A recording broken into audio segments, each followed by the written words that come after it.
Oi, gente! Hoje a gente conversa sobre as boas mulheres da China, da Xin Han, e eu queria já começar esse vídeo lendo um trechinho do livro para vocês. Na página 235 dessa edição.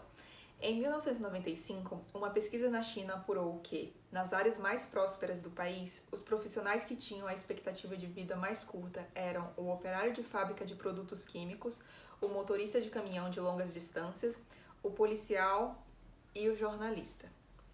Os operários e os caminhoneiros sofriam da falta de regulamentos de segurança adequados. O fardo dos policiais era um dos mais pesados do mundo. Num sistema judicial imperfeito e numa sociedade onde o poder político era tudo, os criminosos com contatos influentes costumavam se safar impunes e, em alguns casos mais tarde, se vingavam dos policiais envolvidos no seu caso. A polícia se debatia entre o que sabia e o que era certo e as ordens que recebia. A frustração, a incerteza e a autocensura causavam morte precoce.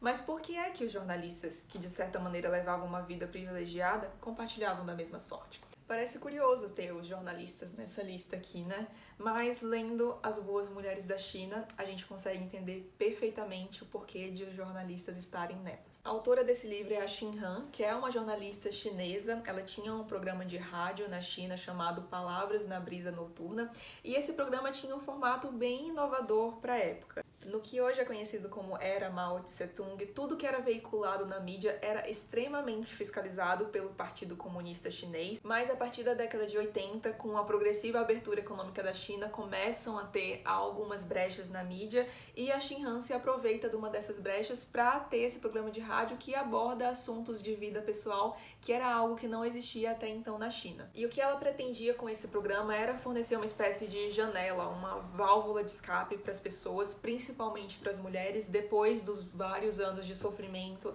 em meio à Revolução Cultural Chinesa, que foi um movimento liderado também pelo próprio Mao Tse-tung, e era um movimento que tinha como objetivo tornar a China o marco do comunismo no mundo, mas também tinha um objetivo um pouco implícito por trás, que era retomar o controle do Partido Comunista na China, porque o partido tinha perdido bastante credibilidade com a Grande Fome nos anos 50, e pelo que eu pesquisei, esse era o real objetivo por trás. Se alguém for historiador e souber um pouco mais sobre a Revolução Cultural Chinesa, sinta-se à vontade para deixar um comentário pra gente aqui embaixo. E a maioria dos historiadores concorda que a Revolução Cultural Chinesa teve início em maio de 1966, quando os comandantes do Partido Comunista em Pequim emitiram uma notificação chamada Notificação de 16 de Maio, e essa notificação alegava que o partido havia sido invadido por alguns revisionistas contra-revolucionários que pretendiam instaurar uma ditadura da burguesia na China.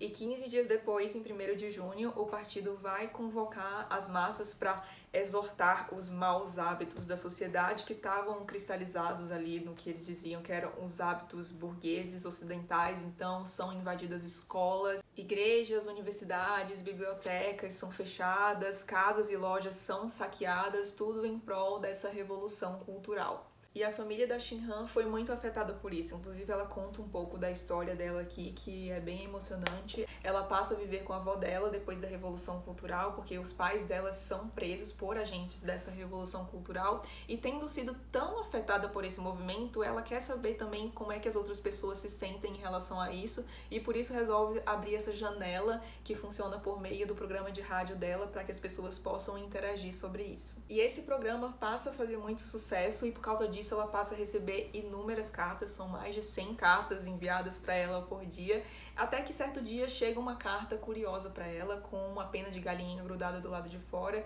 e segundo a tradição chinesa, quando a pessoa coloca uma pena de galinha em algum lugar, significa que ela pede socorro urgente. E essa carta vem de uma aldeia bem humilde, num canto meio afastado da China, e é um menino não identificado que escreve, mas ele pede ajuda, porque ele diz que ali na aldeia dele se encontra uma mulher que tá com a cintura em carne viva, porque ela vive acorrentada pelo próprio esposo. Era comum na China que os homens comprassem esposas, principalmente no interior, e é o caso desse homem. Ele compra essa esposa e, para não fugir, a exemplo de outras que já tinham feito isso, ele a acorrenta do lado de fora de casa, e ela tá sofrendo ali, fica exposta o dia inteiro fora de casa, tá com essa pele em carne viva por causa da corrente. E aí, como ele achava que aquela menina corria perigo de vida, porque ela estava muito magra, não comia nem nada, ele pede ajuda pra Shin-Han e a Shin-Han fica estarrecida ao saber disso e resolve procurar o Departamento de Segurança Pública, mas o que ela ouve é algo tipo: ah, minha filha, se a gente fosse ligar pra todo caso desse tipo que acontece, isso acontece muito, deixa quieto,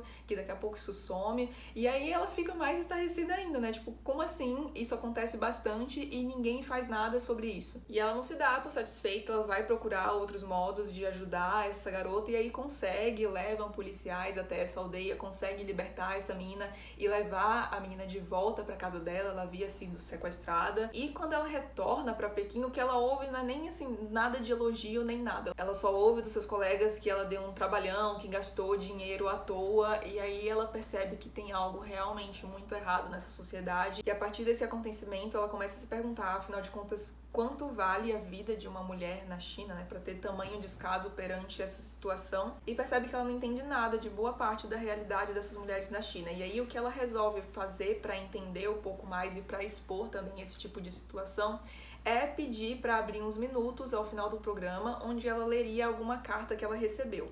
E a partir disso, o volume de cartas que ela começa a receber aumenta ainda mais, e aqui a gente tem algumas dessas cartas que mais a tocaram e também alguns relatos que ela mesma vai colher ao redor da China. E é desesperador ver a maioria desses relatos. O primeiro foi um dos que mais me tocou já de cara. Eu até fiquei um pouco afastada desse livro depois que eu li esse primeiro relato. Trata de uma menina de 11 anos que é constantemente abusada pelo próprio pai, até que por conta desse abuso ela vai ficando magra, extremamente frágil e vai parar no hospital por conta disso, mas ela percebe que no hospital é a única maneira que ela tem de ficar longe desse pai. Então ela começa a fazer tudo o que é possível para ficar ali. Então, quando tá inverno, ela vai pro lado de fora e fica um tempão a fim de pegar um resfriado. Enfim, faz tudo que tá ao alcance dela para voltar pro hospital, onde ela estaria longe desse pai horroroso. E essa menina escreve cartas para uma outra pessoa, que é essa pessoa inclusive que envia esses relatos para Shin-Han, contando um pouco de como era a vida dela ali no hospital. E gente, é uma tristeza aqui,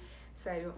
E esse é o nível dos relatos que a gente tem por aqui. São várias histórias de mulheres diferentes. E isso aqui é interessante, porque ela pega relato de mulheres de diferentes origens, de diferentes regiões, de diferentes classes sociais, mas todas têm esse pano de fundo bem sofrido, principalmente por causa das consequências que essas mulheres enfrentam da Revolução Cultural Chinesa. São histórias de abandono, de humilhação, de abuso, de estupro, de descaso. São histórias muito dolorosas, mas que precisam ser lidas pra gente não esquecer que esse tipo de coisa aconteceu. E conforme eu disse no início do vídeo, é impossível a gente terminar de ler isso aqui e não entender por que os jornalistas estavam naquela lista, porque tinha um conflito muito grande entre o que o jornalista sabia, né? A própria Shin-Han mostra aqui um monte de coisa que ela vê ao longo das reportagens que ela faz na China e o que ele podia efetivamente relatar na mídia. Então tinha muita coisa, muitos absurdos que esses jornalistas sabiam, mas eles não podiam fazer nada em relação a isso. Então eu li esses relatos aqui da Shin-Han e eu fiquei me imaginando, assim, nessa situação, como é que eu ficaria se eu soubesse desse tipo de situação,